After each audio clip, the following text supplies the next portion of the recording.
Today we're here talking with Britto Berchmans, and we're talking about his book, Built on the Rock. So Father, what motivated you to want to write this book? There are several reasons why I wrote the book. First of all, even as a young priest, somehow I felt that I should study marriage and relationships because I saw so many couples that needed help, and somehow through a series of serendipitous circumstances, I was thrust into a premarital counseling program like the Pre-Cana when I was in Milwaukee going to school at Marquette. And I seemed to connect with the couples, and I said, maybe this is something I should do. I was a young priest. I was just ordained 2 years then. From then on, I started on my own to study. In fact, if you go down to my library, I have almost 50 books on marriage and relationships. So I started studying, reading, and then over the last 43 years of priesthood, I have prepared probably 350 or more couples for marriage. Not only to do the paperwork, but also to help them how to prepare for married life. And that was one reason. The other reason is there are lots of books that have been written by scholars, psychologists, therapists who have studied relationships. And one of the most prominent ones is John Gottman. He has written some great books, and I've always loved what he wrote, and I've read quite a few of his books. And all those insights, the ordinary Catholic couples do not know, or Christian couples. They don't know, because they don't read academic books. On the other side, you have spiritual books written by priests or some other people or pastors. They may write from their own perspective, but they're not taking into account all these academic research. But as a person who had done research and, I have graduate degrees and all, I felt I want to bring these two things together. So that's what I've done. But with a spiritual foundation. Because both as a priest and as a Christian, I do believe, in all aspects of life, especially in relationships, faith plays a very significant role. So that's why I brought all these together and wrote this book. So my goal is hopefully a practical guide for marriage. So people can find things that will really help them to build a good marriage. That's why I wrote it. Who do you think will benefit most from this book? Of course, I believe, originally my idea was to give it as a guide for engaged couples to prepare for their married life. Right.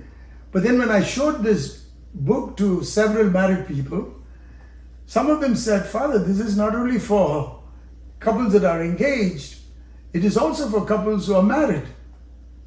And I also say that it's also for couples who are still dating or thinking of dating. Why?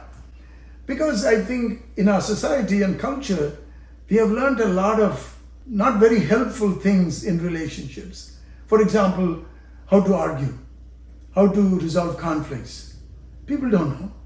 They do some terrible things in arguments and damage the relationship.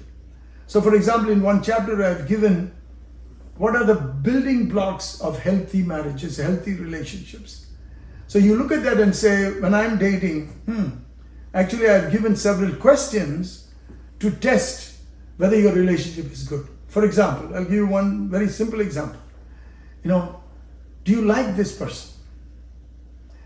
Do you enjoy your time with this person? Do you look forward to being with this person? When you're not with this person, do you miss them deeply? Or you don't find the person funny anymore. It becomes a burden to be with the person. Then why the heck are you still in that relationship? A simple question.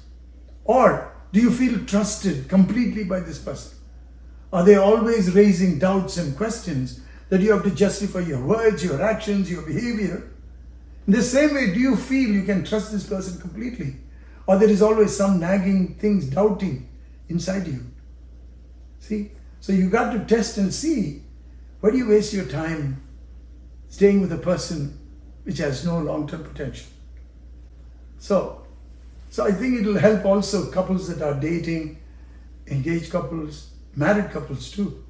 Well, for the married couples, I know my wife and I benefit not only from your preparation for marriage, but also for people who are currently married, you've got ideas in the book and suggestions on how they can rekindle that and keep that love alive, Right. and bring God into it. Oh yes, yes. I mean, I have a whole chapter on biblical insights for a healthy marriage. People don't think that the Word of God has so much to teach us, even with regard to this very concrete thing in our life called relationships. God has some great insights. For example, the need for humility, because the lack of humility causes so much problem in marriage. Because most of our fights and disagreements is because of egos. The unwillingness to forgive is because of egos. A lot of things. So to help us to be humble, I think that will be very helpful in the marriage. Absolutely. What do you hope people will take away from reading the book? I'm hoping a couple of things. One, of course, I want them to realize that the best marriages are those that are built on faith and spiritual life. Why do I say that?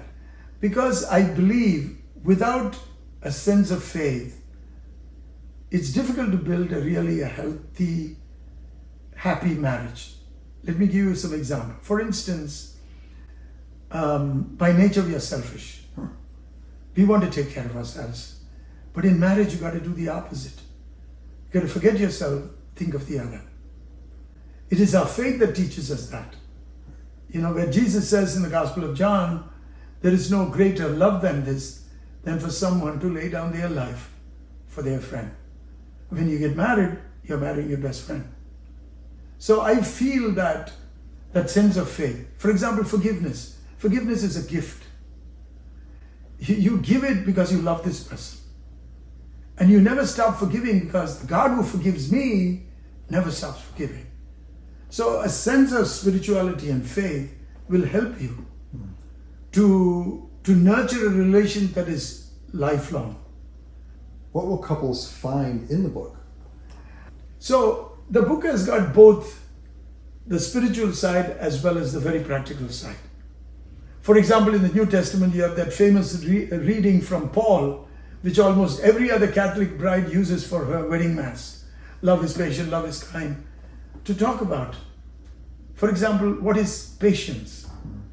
Love is patient. How much patience you need in marriage, I can only imagine. But people don't realize the word patience comes from the Latin word pati, means to suffer. Patience is suffering. When your spouse does something and you want to react, you hold your tongue. That takes a lot of effort. Yeah. That is suffering. And then forgiveness. I do believe that when a couple refuses to believe, that's when they walk away. So how do you keep forgiving? How to be a forgiving person? So I write about that. Who inspired you to write this book about this topic? Maybe my parents. Because my parents, they had an arranged marriage. There was a difference of 13 years between them. My mother came from a rather well-to-do family. My dad came from what we call a one-horse town, a small village. He was the only one who went to college of his entire family.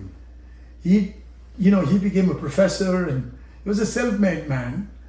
And, that marriage should not have worked as well as did. They were married for almost 40 years, raised 7 children. But I never saw them fight. I'm sure there are differences. I'm sure they resolve them in private. I never heard my father speak badly of my mother or the other way around. They were very deeply rooted in the faith. For my dad, our Catholic faith was everything. He went to Mass every day, prayed every day. We had family prayer. So the whole family, built its life on Christ, on the rock. Several couples that I prepare for marriage used to tell me, Father, you should put these talks down into a book.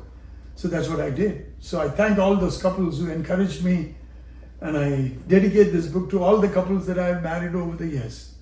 I have no doubts that you're going to bless a lot of people through it. I hope so. I hope many people will benefit from it. That's my hope. Awesome. Thank you, Dan. Thank you. All right. God bless you.